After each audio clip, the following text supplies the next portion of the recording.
Hei, dengar sini. Siapa yang rosakkan phone Mama ni? Asal korang diam? Handphone ni Mama baru je beli tau.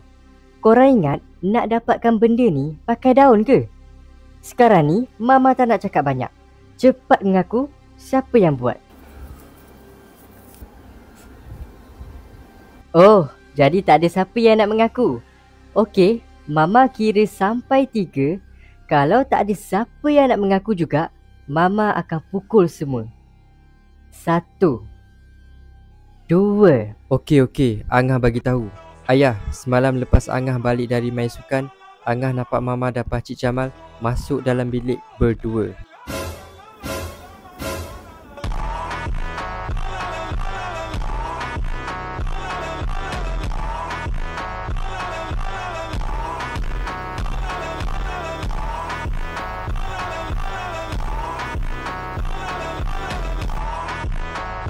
Angah tipu.